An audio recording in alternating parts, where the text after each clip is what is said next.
तो दोस्तों एक बार फिर आप सभी का यूपीएससी प्रीलिम्स टेस्ट सीरीज 2023 में स्वागत है। आज है मॉडर्न हिस्ट्री का टेस्ट 5। इसी के साथ हमारा 100 क्वेश्चन का ये टेस्ट नंबर फर्स्ट पूरा हो जाएगा।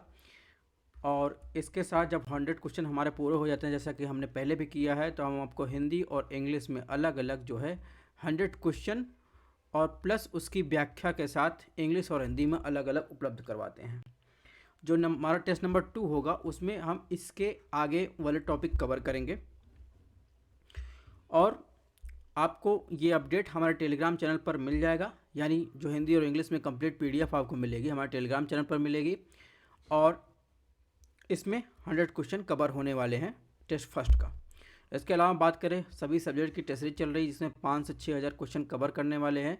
इससे आपका रिवीजन और एनालिसिस के साथ जब हम करते हैं तो आपका रिवीजन भी हो जाता है। यूपीएससी के बैक ईयर क्वेश्चन भी शामिल रहते हैं, संभावित क्वेश्चन की भी डिस्कस की जाती है। तो अभी तक लगभग हम 1000 क्वेश्चन के टारगेट के करीब पहुँच रहे हैं और हम क्लासेस की इंटेंसिटी भी बढ़ा रहे हैं। यहीं यानी पहले एक दिन में एक क्लास होती थी, अब एक दिन में 2 क्लासेस कम से कम होंगी। तो अगर टेस्ट आपको थोड़ा सा भी पसंद आ रहा हो तो ज़्यादा से ज़्यादा लोगों के पास शेयर कीजिए। और आप लोग देखते हैं लाइक नहीं करते, लाइक कीजिए, सब्सक्राइब कीजिए ताकि अपडेट आपको जल्दी मिले। एग्ज़ाम नज़दीक है तो जितना हो सके मैक्सिमम क्वेश्चन सॉल्व कीजिए, इससे आपका रिवीजन भी हो जाएगा। तो चलिए शुरुआत करते हैं आज के क्वेश्चन नंबर 81 में। 81 में पूछा है, निम्नलिखित कथनों पर विचार कीजिए। ऑप्शन 1 दिया है, ब्रिटिश ईस्ट इंडिया कंपनी के विपरीत फ्रांसीसी ईस्ट इंडिया कंपनी एक निजी उद्यम थी। यानी इसमें पूछा है जो ब्रिटिश ईस्ट इंडिया कंपनी थी वो और फ्रांसीसी ईस्ट इंडिया कंपनी दोनों के अपने तरीके में अंतर था। यानी वो जो है प्राइवेट एंटरप्राइजेस थी फ्रांसीसी, और जो ब्रिटिश था वो उसके विपरीत थी। ऑप्शन 2 की बात करें, इसमें पूछा है फ्रांसीसियों ने अपने वाणिज्यिक हितों को क्षेत्रीय महत्वाकांक्षाओं के अधीन कर लिया, परिणाम स्वरूप महत्वपूर्ण अवसर उन्हें धन की कमी हुई। ऑप्शन 3 की बात करें, अंग्रेजी नौसेना फ्रांसीसी नौसेना से क्या थी, श्रेष्ठ थी। तो उपरोक्त में से कौन सा कारण भारत में ब्रिटेन को सर्वोच्च यूरोपीय शक्ति के रूप में स्थापित करने के लिए उत्तरदायी था। तो इसमें आपको बताना है दोनों कारणों में से कौन सा कारण आपको सबसे उपयुक्त लगा जो आपने हिस्ट्री में पढ़ा है, जिससे ब्रिटिश नौसेना का आधिपत्य हो सका भारत में। अगर ऑप्शन 1 की बात करें तो ऑप्शन 1 जो है गलत है। क्यों गलत है? क्योंकि अगर बात करें निजी उद्यम की, उसके होने के कारण जो है अंग्रेजी कंपनी पर जो है सरकारी नियंत्रण कम था। जो ब्रिटिश ईस्ट इंडिया कंपनी थी उसको प्राइवेट जो है एंटरप्राइजेस थी, इसलिए उस पर जो है गवर्नमेंट जो है नियंत्रण कम था। परिणाम स्वरूप क्या हुआ, वह आवश्यकता पड़ने पर अपने निर्णय त्वरित करती थी। और लेकिन जब वही फ्रांसीसी कंपनी जो थी वो सरकार द्वारा जो है नियंत्रित की जाती थी।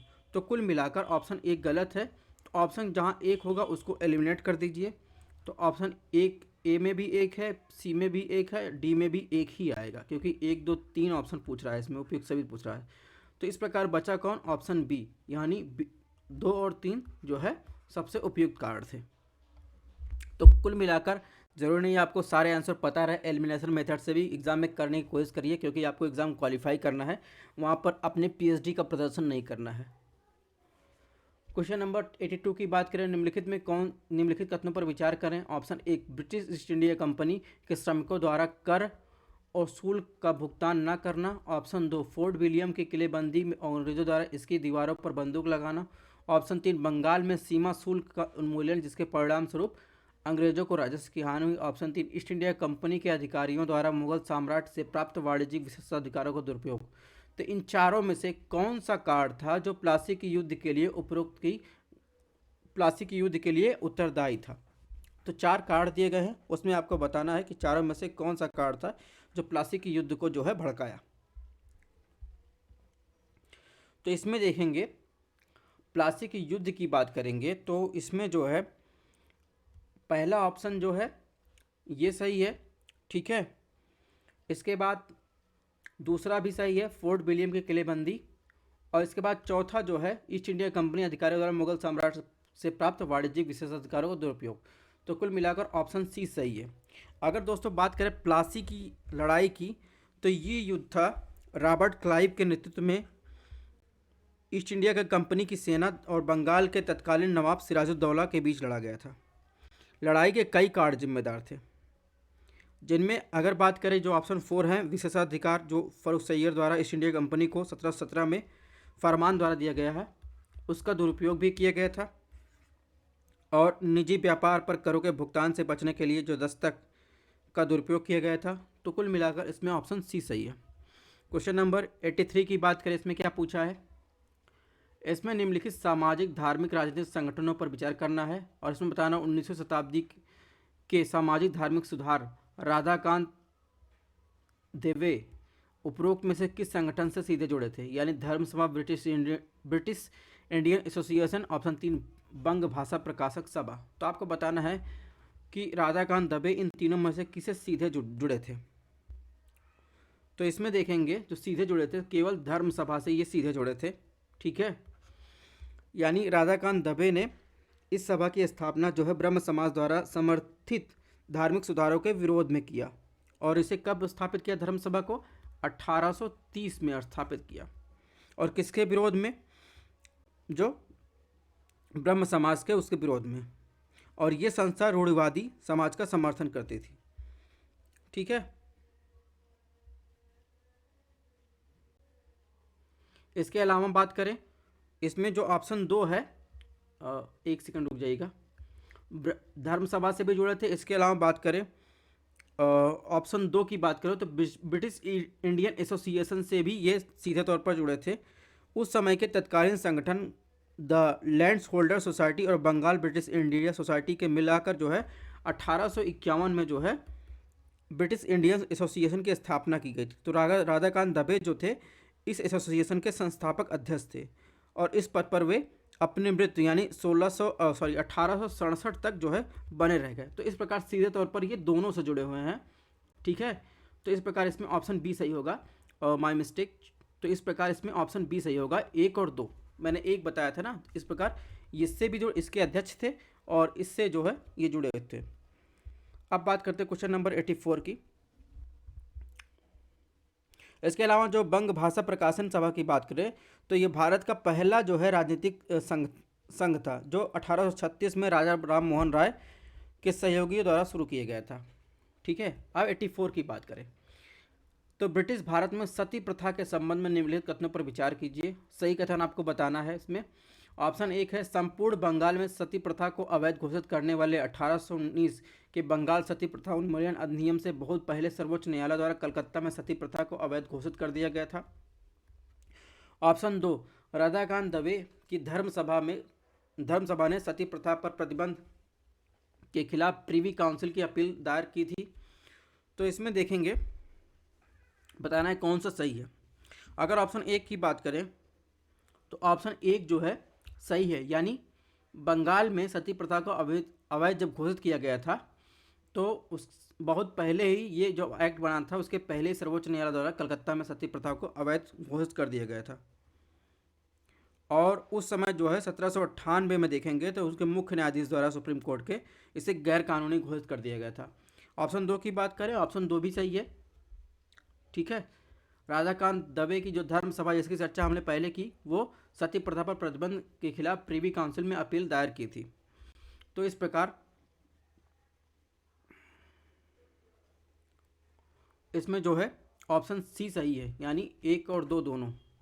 क्वेश्चन नंबर 85 की बात करें, इसमें क्या सही है। भारत में पुर्तगालियों के संबंध में निम्नलिखित कथनों पर विचार कीजिए। ऑप्शन 1 है, फ्रांसिस्को डी अल्मेडा को प्रशांत महासागर में कार्टेज सिस्टम के उपयोग के लिए जाना जाता था। ऑप्शन 2, सती प्रथा का उन्मूलन फ्रांसिस्को डी अल्मेडा के शासन की एक महत्वपूर्ण विशेषता थी। ऑप्शन 2, फ्रांसिस्को डी अल्बुकर्क के शासनकाल में मुसलमानों पर मुकदमा चला गया था। कौन सा कथन सही है इसमें आपको बताना है। तो इसमें देखेंगे ऑप्शन 1, तो जो फ्रांसिस्को डी अल्मेडा था वो हिंद महासागर में व्यापारिक नियंत्रण हेतु पुर्तगालियों के जो गवर्नर ये था तो इसने क्या किया था, कार्टेज सिस्टम या ब्लू वाटर पॉलिसी का उपयोग किया था, ठीक है।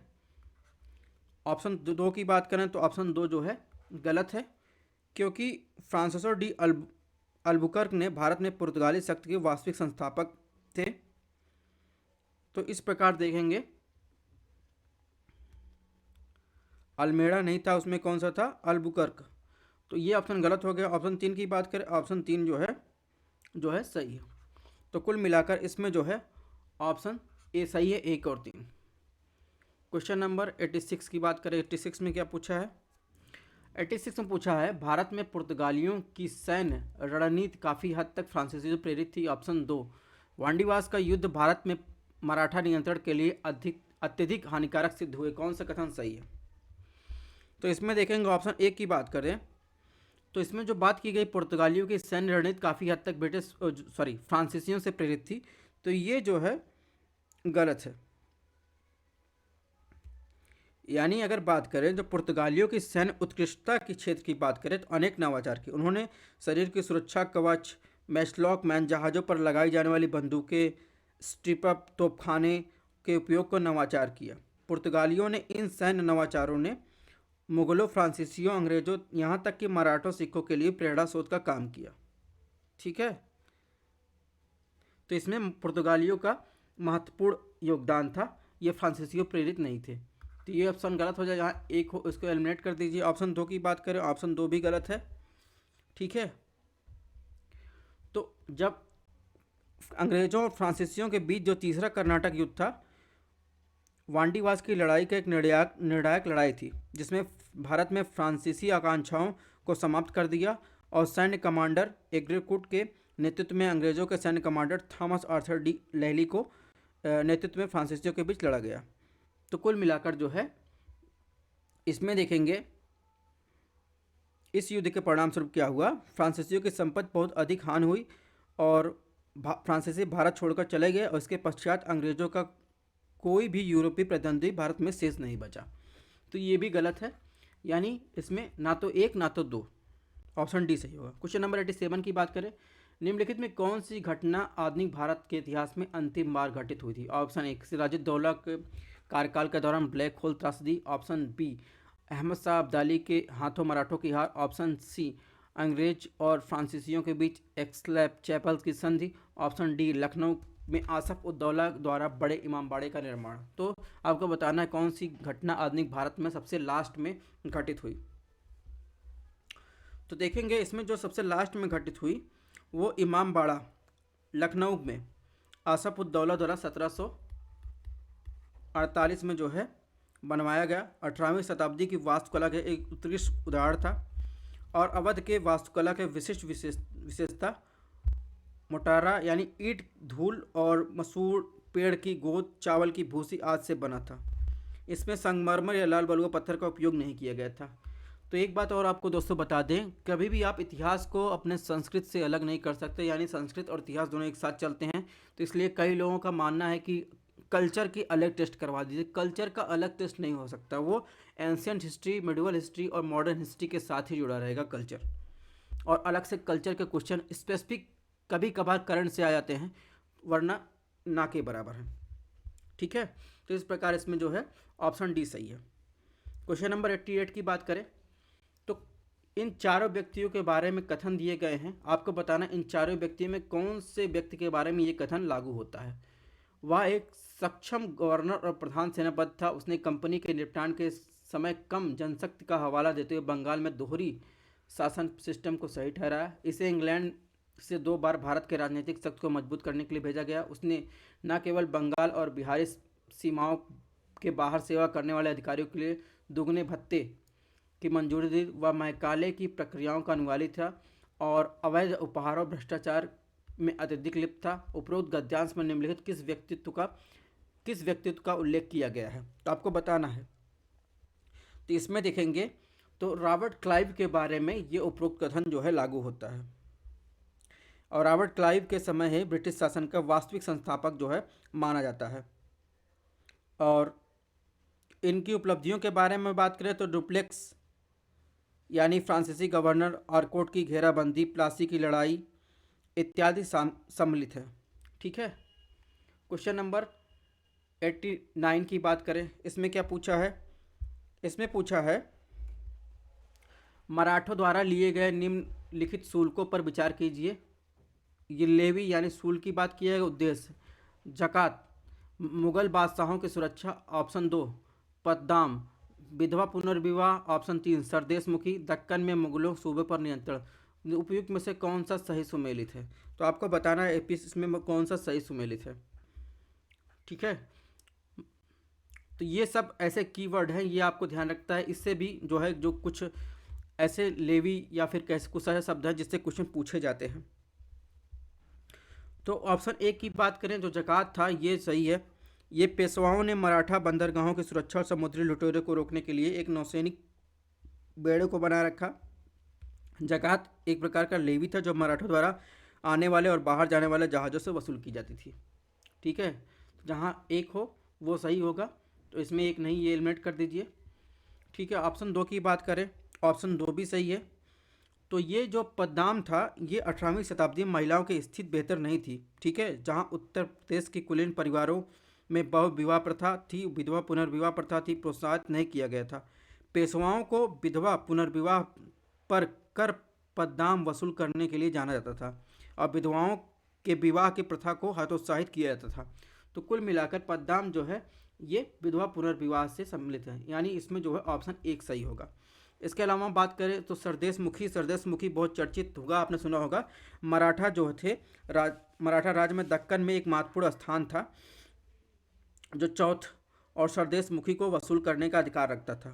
चौथ का तात्पर्य क्या होता था? चौथ होता था वो जमींदारों को दिए जाने वाला जो था भू राजस्व का 25% था। ऐसे क्वेश्चन आ सकते हैं और ऐसे क्वेश्चन आए भी हैं। चौथ का मतलब क्या था?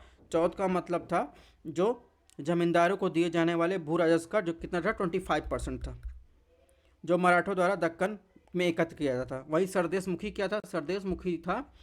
सरदेशमुखी भू राजस्व का 9 से 10% हिस्सा था जो दक्कन के राजस्व संग्रहकर्ता को प्रमुख को दिया जाता था। ठीक है, इस प्रकार इसमें ऑप्शन 1 सही है।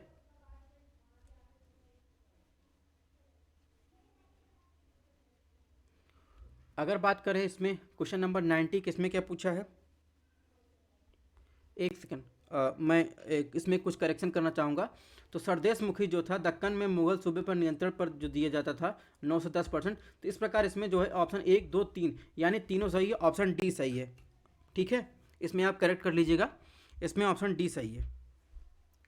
ठीक है, अब बात करें इसमें क्वेश्चन नंबर 90 की। इसमें देखिए, टेडीगुल में जैकोबिन क्लब और हथियारों के कारखाने की स्थापना का श्रेय टीपू सुल्तान को दिया जाता था। ऑप्शन 2 मैंगलोर और श्रीरंगपट्टम की संधि अंग्रेजों और टीपू सुल्तान के बीच हुई। कौन सा कथन गलत है? जिसमें अगर ऑप्शन 1 की बात करें, ठीक है, तो इसमें जो था, जो टीपू सुल्तान की बात करें तो वो एक महान योद्धा था जिसे मैसूर का बाघ कहा जाता था। उन्हें भारत में रॉकेट टेक्नोलॉजी के अग्रणी माना जाता था। वे विज्ञान और टेक्नोलॉजी के एक महान संरक्षक थे। वह एक महान राजनीतिक थे उन्होंने श्रीरंगपट्टम में जैकोबिन क्लब की स्थापना में फ्रांसीसी सैनिकों के प्रयासों का समर्थन किया। ठीक है, और उनका लोकतंत्र में दृढ़ विश्वास था और खुद को सिटीजन टीपू बताते थे। जैकोबिन क्लब के सदस्य बन गए। उन्होंने श्रीरंगपट्टम में ट्री ऑफ लिबर्टी भी लगाया और यह हैदर अली था जिसने अपनी सेना के प्रशिक्षण के पश्चिमी तरीकों को पेश करने के उद्देश्य से फ्रांसीसी की मदद से टेडीगुल में एक हथियार कारखाना स्थापित किया। ठीक है, तो इस प्रकार जो है ये ऑप्शन गलत हो जाएगा। ऑप्शन 2 की बात करें, ऑप्शन 2 सही है। मैंगलोर और श्रीरंगपट्टम के संग अंग्रेजों और टीपू सुल्तान के बीच में हुई। जो दूसरा आंग्ल मैसूर युद्ध था 1780 से 84 के बीच जो है मैंगलोर के संधि के साथ समाप्त हुआ। तो कुल मिलाकर इसमें पूछा है कौन सा कथन गलत है? ऑप्शन 1 गलत है। क्वेश्चन नंबर 91 में देखिए क्या पूछा है। 91 में जो है आपको पूछा है सहायक संधि के संदर्भ में पूछा है, कौन सा कथन सही नहीं है?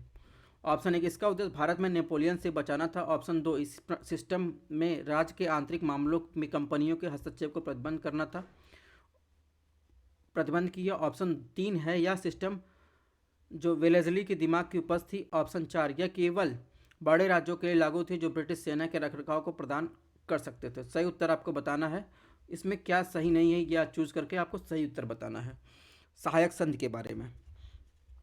तो इसमें अगर ऑप्शन 1 की बात करें तो ये सहायक संधि ने न केवल भारतीय राज्यों पर अंग्रेजों की सर्वसत्ता का नेतृत्व किया बल्कि भारत को नेपोलियन आक्रमण से ही बचाया।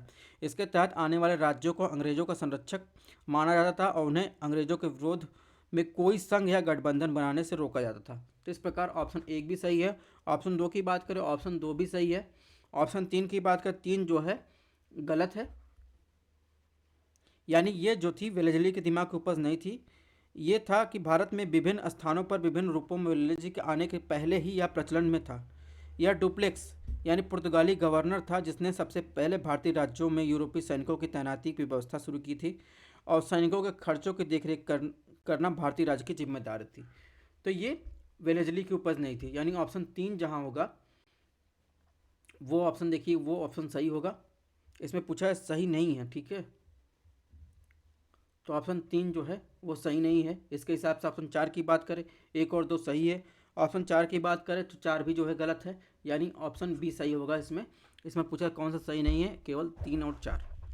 क्वेश्चन नंबर 92 की बात किसने किया पूछा है, कित्तूर विद्रोह के संदर्भ में निम्नलिखित कथनों पर विचार कीजिए। ऑप्शन एक, विद्रोह का नेतृत्व कित्तूर की रानी ने किया था और यह अंग्रेजों के खिलाफ पहले विद्रोह में से एक था। ऑप्शन दो, अंग्रेजों ने कित्तूर की रानी के दत्तक पुत्र के उत्तराधिकार को सिंहासन पर बैठने से रोक दिया जिसके परिणामस्वरूप विद्रोह हुआ। कौन सा कथन सही है?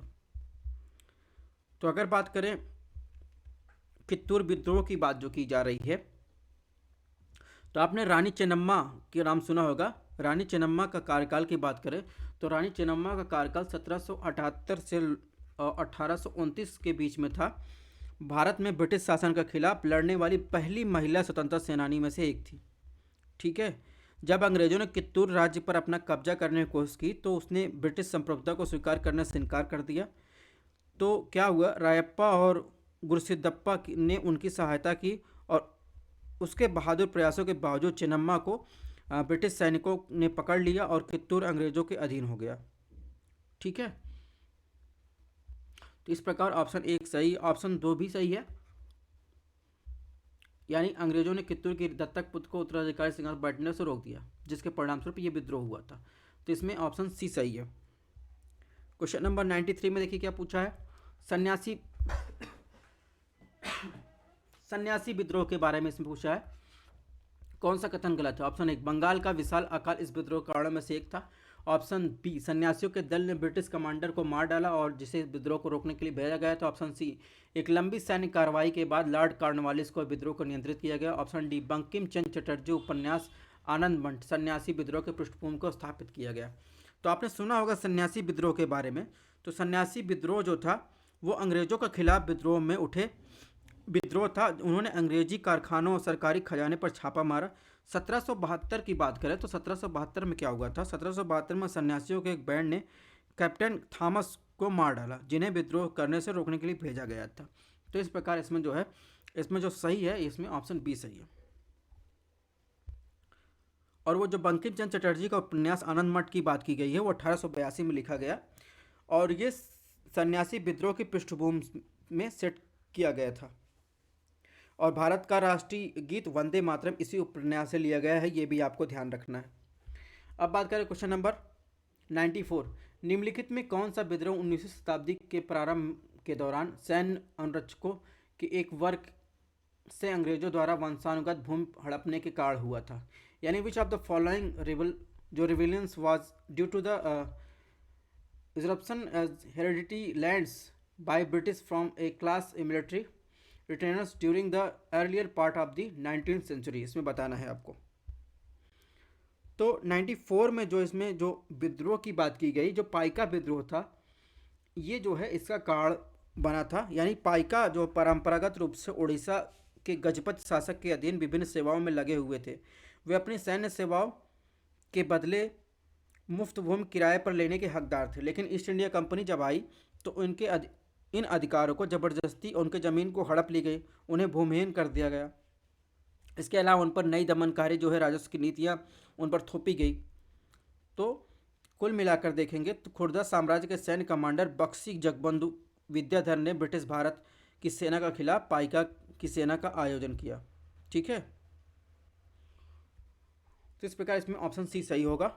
अब बात करें क्वेश्चन नंबर 95, इसमें क्या पूछा, निम्नलिखित में कौन अहोम विद्रोह का कारण था? अभी ये काफ़ी न्यूज़ में था।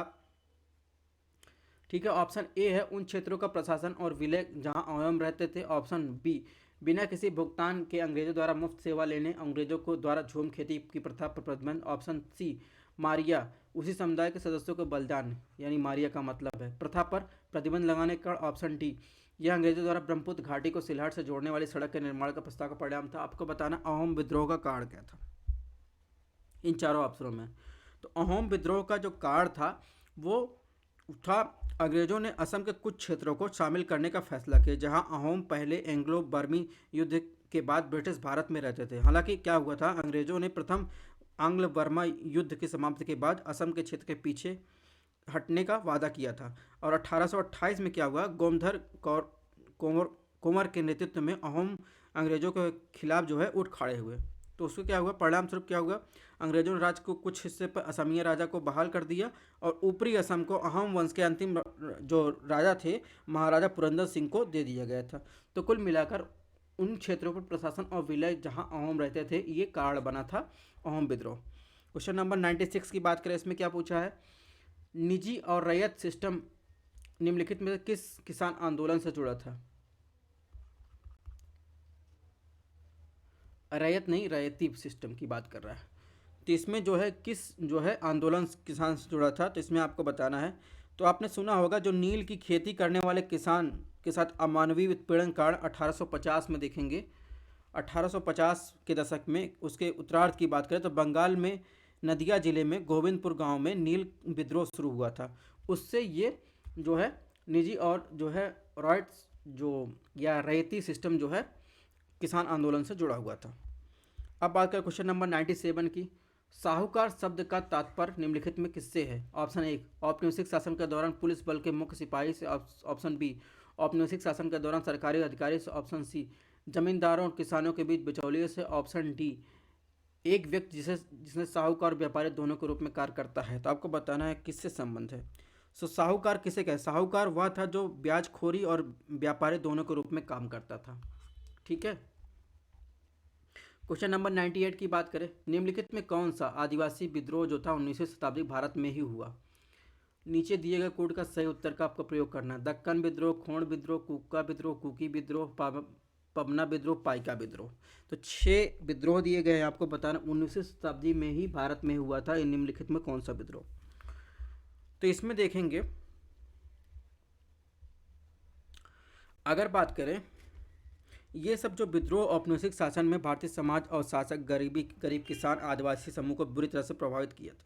तो 19वीं शताब्दी के दौरान कई जनजातीय विद्रोह, नागरिक विद्रोह, कृषि विरोधी विद्रोह भी हुए।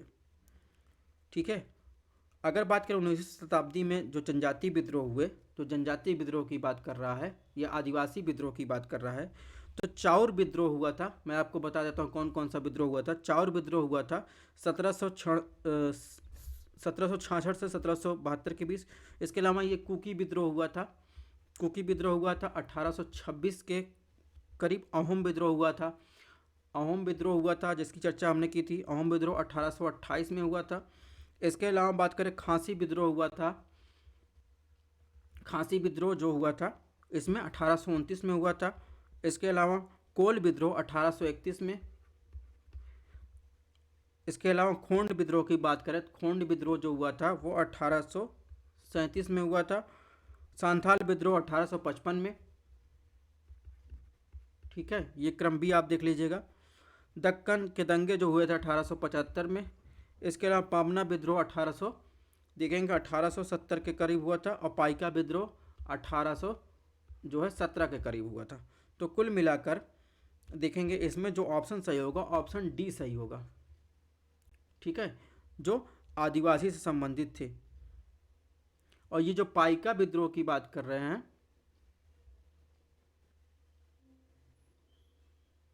और दक्कन के दंगे या पाबना विद्रोह जो था किसान आंदोलन थे, जबकि अगर पाइका विद्रोह की बात करें तो पाइका विद्रोह ये सामंती विद्रोह था। ठीक है, तो इस प्रकार इसमें ऑप्शन डी सही होगा, यानी 1 3 5 6 ये आदिवासी विद्रोह जो भारत में ही हुआ था।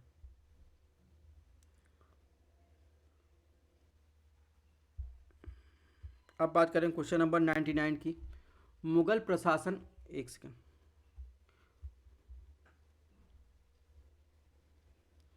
इसमें पूछा है मुगल प्रशासन के संदर्भ निम्नलिखित कथनों पर विचार कीजिए। ऑप्शन एक, प्रशासन केंद्रीकृत था तथा प्रदेशों को जागीर, खालसा एवं इनाम के त्रिविभाजित किया गया था। ऑप्शन दो, सभी सैन्य और न्यायिक शक्तियां सम्राट के पास विद्यमान थी। ऑप्शन तीन, अकबर ने वजीरों से आर्थिक शक्ति छीन ली थी। कौन सा कथन सही है मुगल प्रशासन के संबंध में?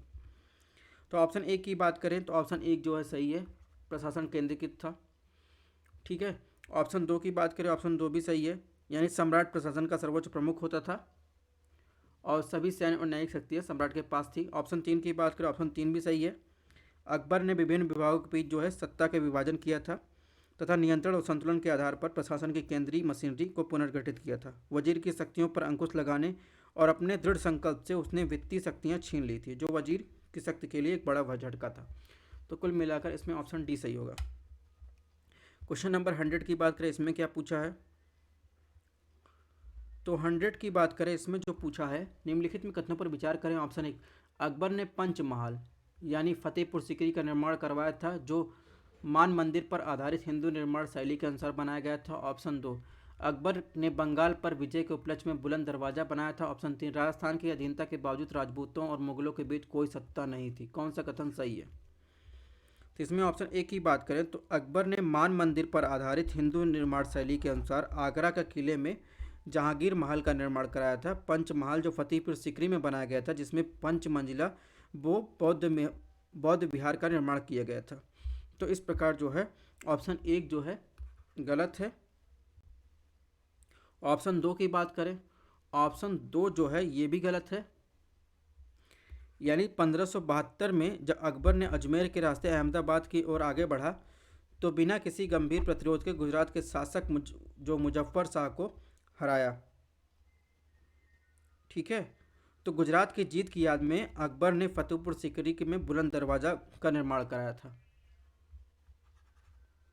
ठीक है। तो बंगाल पे नहीं, गुजरात की बात कर रहा था, ये भी गलत है। ऑप्शन तीन की बात करें, ऑप्शन तीन जो है सही है। तो इस प्रकार इसमें ऑप्शन बी सही होगा। तो दोस्तों इस प्रकार जो है हमारा ये पूरा कंप्लीट टेस्ट फर्स्ट पूरा हुआ मॉडर्न हिस्ट्री का। इसकी पीडीएफ हम आपको टेलीग्राम चैनल पर मिल जाएगी, आप यहाँ से स्कैन कर सकते हैं या सर्च कर सकते हैं स्टडी ऑन आईएएस पर।